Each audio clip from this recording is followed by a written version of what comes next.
Let's talk about Jayden Daniels. He had one of those sophomore slumps. It seems like that's kind of a signature thing. Obviously, a lot of that was related to injury, whether his own or his teammates. But they had ranked top 6 in the NFL in total QBR and completion percentage in 2024. He won fewer than 10 games last season, below the league average in most major stats. All right, fellas. So helping Jayden Daniels, that's got to be a priority, Chase. What wideout do you think best fits the Commanders at 7?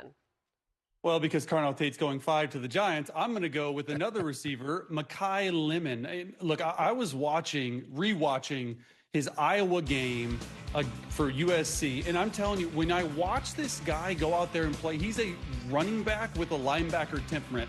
I mean, the dude is not afraid of getting his head dirty, blocking, and plays so much bigger than his size. I just think he's a complete mismatch against nickels and linebackers and safeties. And in today's NFL, you know it, J-Mac, you're playing so much too high safety look. Give me a slot guy that is good with the ball in his hands. And that's exactly what new Commanders offensive coordinator David Blau is going to do. He's going to be a mix between Ben Johnson and Cliff Kingsbury. He wants to get the ball out of Jayden Daniels' hands and into playmakers' hands. He's going to put Jayden Daniels under center. He's going to unlock him mentally. There's going to be a lot more at the plate for him to go after. So a guy like Makai Lemon, along with Scary Terry, to me, now we're talking. But Makai Lemon is one of my favorite receivers in the entire draft. But you know what J-Mac likes to say, Chase, that it's a defensive piece that can help the quarterback, always. Right? You guys watched the Super Bowl. You saw a dominant defense out there. If Jayden Daniels doesn't feel like he has to put up 30 points, he's in a better place. And how can you do that? Well, watch what the Commanders have done this offseason. They went out and got pass rushers. Oweh, bringing him in, Chason, Omenahu, all of these guys that can help get after the quarterback. Well, now on the back end, can you bring somebody in, maybe a Caleb Downs at that number 7 pick that can come back there in the safety group and get the corners? They brought in a Mick Robertson, which you just saw on the screen. But Downs is a guy that can play all over the field. He can be in the deep part, be able to read the quarterback and get off and go take the ball out of the air. He can move closer to the line of scrimmage. The things that he was asked to do at Ohio State gives him the ability to walk in pro-ready to play in any defense and do whatever's. No. So, they should go all in on free agency on defense and use their draft, pick in top defense. I mean, it's not a matter of making Jayden Daniels feel like he has to score 30, even in games when he just has to score like 24, there's such a burden and such weight on Jayden's shoulders. I mean, he literally had to do everything in every single moment of that offense. It was literally the Jayden Daniels show. And then again, saying, oh, it's a sophomore slump, I'm going to let that go. I'm not going to let that statement derail this entire segment because that makes me so angry and so annoyed and so frustrated. It wasn't a sophomore slump. The team was injured. Jayden was injured. Like it wasn't a sophomore slump. And to even utter that is just so insane and so absurd. I can't even fathom it. I can't even fathom it. Jayden Daniels, I talked about this with Mahomes now. Sorry for bringing that. He needs his safety net. He needs his safety net. And I don't know who Terry McLaurin is in this moment of time. And you listen, in a lot of ways, Zach Ertz was Jayden's, safety net. You know. So, and you now do have a brand new coordinator who's never called plays, who's never even really been a coach in the NFL at all. He was what, like the assistant quarterback coach or something. He's been at it for all of 2 seconds. So, Dan Quinn is the defensive guy. He's the guy who's been coaching for years. And years and have built great defenses.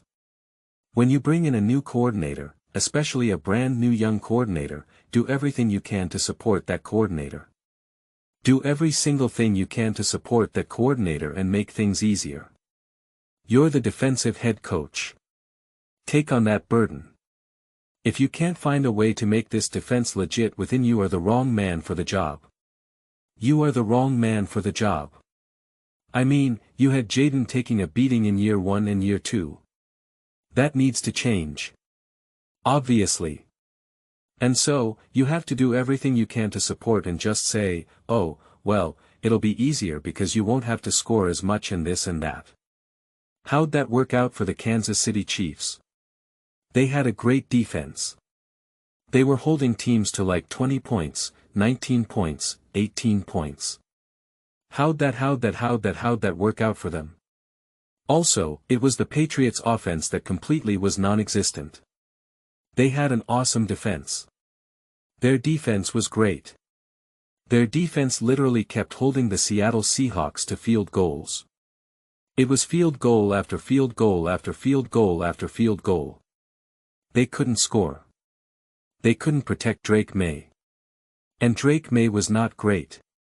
So, we don't have to just say like, oh, well, we saw what happened in the defense. Defense won. It's like that's such a narrow way to looking at things. It really is. It really is. At this point, I actually rather go Sadiq for multiple reasons. I think he has the ability, when you combine the amount of money, let's just compare a Tate to a Sadiq. They both can have massive impact. Massive impact. I mean, you don't want to talk about, cover 2 and all that type of stuff. And also the ability to also help protect Jayden. The amount of production that you potentially could get for a Sadiq and how much you'll have to pay him compared to if Tate ends up being a huge hit, the amount of money that you'll have to pay him, you're going to have to pay Jayden Daniels a ton of money. A ton of money. Jayden Daniels is special. Jayden Daniels is elite. Jayden Daniels is awesome. And I think if you can get that elite top 2, top 3 tight end who will be Jayden's safety net for the next 5 years, 6 years, you'll be able to pay him, keep him happy. You'll be able to pay him and Jayden, no problems. No problems. When you're trying to build a great team and you have an elite quarterback, it's great to have a wide receiver, don't get me wrong, but like you got to be really smart how you operate in that contract. The only reason why the Seattle Seahawks can afford Jackson Smith-Njigba is because they pay Sam Darnold $100 million. The Kansas City Chiefs had to move on from Tyreek Hill. The Minnesota Vikings got cheap, and so they moved on from Sam Darnold because they're like, well, we won the rookie quarterback deal. We paid Justin Jefferson all this money. Or you paid Jamar Chase all that money. And again, I'm not anti-payers. It's like, I'm not doing my version of what Colin Cowherd always do, where he's like, oh, cause he points out wide receivers and defensive ends and, as like, or as edge rushers, as players that get paid a ton of money, but like you it doesn't lead to wins because it's, X, Y, and Z. And it's just like, I don't wholeheartedly agree with that. But if I am looking at roster construction right now, and I'm trying to be like I'm trying to build a legit Super Bowl contender year after year after year, right? Like I'm trying to build my version of what the Bills have been, the Ravens have been, the Chiefs have been, the Eagles have been, etc. I already know. And if you don't know this, well then like I don't know what you're doing, right? Then it's just like, okay, well, then if you don't believe in Jayden, if you don't believe that you're building a team where Jayden is going to be a top quarterback, well then like okay, then all bets are off. So, but if you're going to go with the logic of like, yeah, Jayden's special, obviously we're going to have to pay him a ton of money, I really think that if you can have an elite running back and elite tight end on offense to go along with your elite quarterback, that is way more powerful because the production that you can get out of those players for the money that you have to pay, it is such a massive luxury. Then you can spend that money on defense. You can spend that money on your O-line. You can go in free agency, or you can then also we see this year after year now, wide receivers galore in the draft. And then you can draft a cheaper wide receiver. I don't think you want to do that right now. I don't think that's the play, personally. And I just think and I've said this before, like my two favorite players in the draft as a whole, and I am definitely looking at it through more of an offensive mentality. I love offensive linemen, love defense, all that stuff. But when I'm just looking at it through this lens of like who can help my offense as quickly as possible. Who has the potential to have this like 5-year timeline, 5-year stretch where you're just like we are getting insane production out of this player. And when it's time to pay them it's not bad money that you have, like relative to what you would maybe have to give for somewhere else. You're like, alright. Like paying what you have to pay Myles Garrett, it's a lot of money. That's a lot of money. We have to pay Jackson Smith-Njigba, that's a lot of money. They couldn't keep Kenneth Walker now. They had to move on from Kenneth Walker. They didn't want to, but they had to. And that's with Sam Darnold at a massive discount. So like these are the things that you got to think about. And it's not lick. You're going cheap in way of like, well we're going to do this because of that. Like you still have the ability to draft a player who can be a true cornerstone of your offense. And I'm on this consistently. That's why I love the pick of Loveland with the Chicago Bears. I have been on this. If you have a great quarterback, get him a great tight end. I said it with Loveland and Caleb. I said it with Kraft and Jordan Love.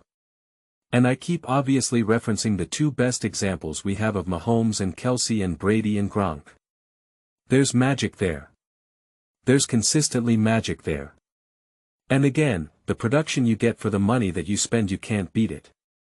It's arguably the best deal in football. And it actually kind of doesn't really make sense and I would assume one day that there has to be something to break free eventually. And so that's where I'm looking at this right now. It doesn't seem like that's what they're going to do. I don't see that really in any mock drafts or not many at least I should say, but that's where my mind goes, personally. And again, because you also then kind of get this hybrid of also being able to protect, Jayden as well. So, and I just think that especially mobile quarterbacks which Jayden is, I don't know if you guys know that. I talked about this all about cause I think the Ravens should get to Dicker as well, right? That you're able to get these defenses just caught in between where it's just kind of like where am I going to go? Do I go after the quarterback? Do I hang back? What do I do? What do I do? And you just get caught. And Jayden was so brilliant at doing that, just like Lamar is. But Jayden is so brilliant at that and it's such a secure and safe way to run because you're either giving Jayden an extra step now where he can then get like a decent run and then easily get out of bounds or easily slide or the moment the defender bites a nice little dump-off pass to your tight end. And it's just like that's always an easy 5, 8, 10 and beyond. And again, especially with the Sadiq beyond that. So I just do that. I'm also a firm believer in taking the big swings on the other side of the ball of what your head coach coaches. Let your head coach do the harder work.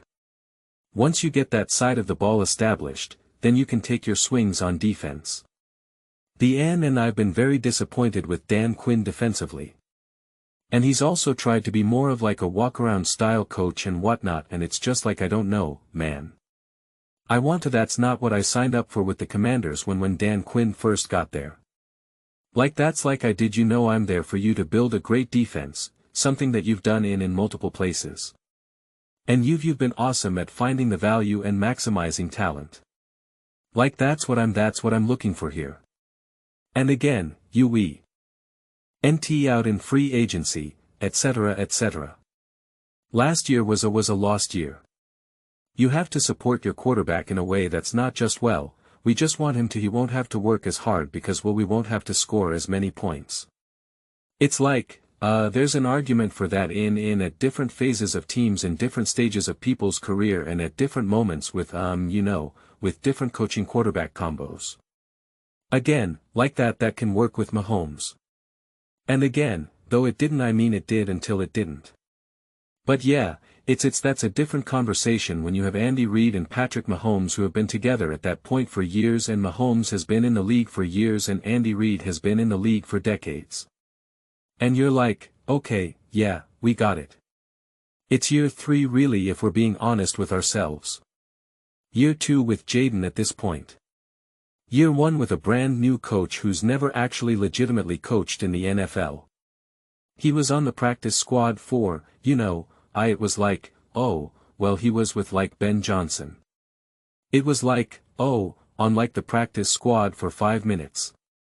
So it's like and again, I'm optimistic about David Blau, but I'm not all in. I'm not being like, this is going to be great. I'm excited for this. Well, it's like make things easier. Give him stuff to work with. Don't force him to make something out of nothing. Don't make his job harder. Why? Oh, you're the defensive head coach. You are supposed to be able to take on that burden. If you can't, then you should not be the head coach. That's what I see. That's my rule. I don't really have a lot of hard and fast rules. And I always cringe cause Colin always wants those hard and fast rules and I'm always like, it doesn't work that way. It doesn't work that way. It doesn't work that way. But that is I feel like that might honestly genuinely be my most solidified rule that I have. Maybe I'll break it. Maybe I'll say it. Maybe I'll go back on it. But that's the way how I'm viewing the NFL right now. Your side of the ball, you're a great coach, take on the burden. Take on the burden. It's a little bit different when you have some continuity. When your coordinator on the other side of the ball has been there for a while, you believe in him. It's like, it's like how old your quarterback is. But especially if you have a younger quarterback, especially if you have a young newer coordinator and you're the established coach. You're solid. You're Vrabel. You're Dan Quinn. You're D'Amico. Take on the burden. Take on the burden. If you can't do that, then I don't know what we're doing. Then what good are you? You're only good when you have a great top talent. Great, so is lots of people. So is like that's why Robert Saleh's stock went through the roof with what he did with the 49ers. And it's like, oh, look. Look what he was able to do. And it's like, yeah, the fact that he can offer that to his team is a major selling point. It's oh, don't worry. I can make do with an imperfect defense. I can manage things a little bit. So let's put our resources offensively and then we'll take care of defense. And be able to take it to the next level. And I was expecting in year 2 for Dan Quinn to take the defense to the next level. I was expecting those things.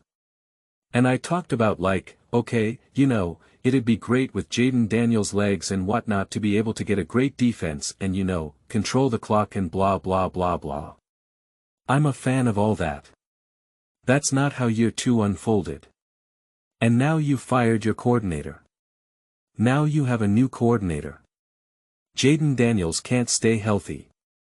And now the lineup upper body, lower body, ribs everywhere. And it's like, alright. I'm changing that. You got to be adaptable. You got to change. You got to be flexible. So no. And I don't think Jeremiah Love is going to be available. If he is, then sure. I could see I would actually have trouble having to pick between those two. But I don't think Jeremiah Love's going to be around, so it's not worth it. Not worth it to question that. I'm pretty positive he's going to go to Tennessee. And that's the right move.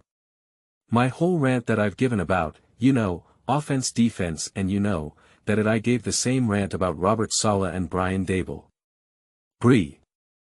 And Daboll's will probably realistically only going to be there a couple years. If he has a lot of success with Kyler Murray, he's going to be out the door. So make that offense as great as you can. And then make it easier for the next coordinator that comes in. Have Brian Daboll show you the way.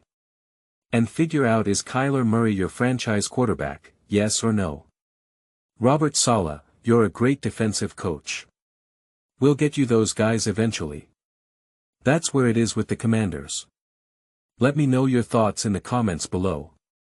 I read every single comment. So whether you agree with me or disagree with me, either way, let's get in some discussions. Get in some fights. But ultimately, let's just have some fun. Please do consider subscribing. We're building an amazing community here and I absolutely love to see you part of it. I want to build something that we all genuinely feel connected to. Something that we're really excited to be part of. I think we're well on our way to doing it. Please don't forget to give this video a thumbs up. It really does help the visibility and the algorithm. Thank you so much. See you next time.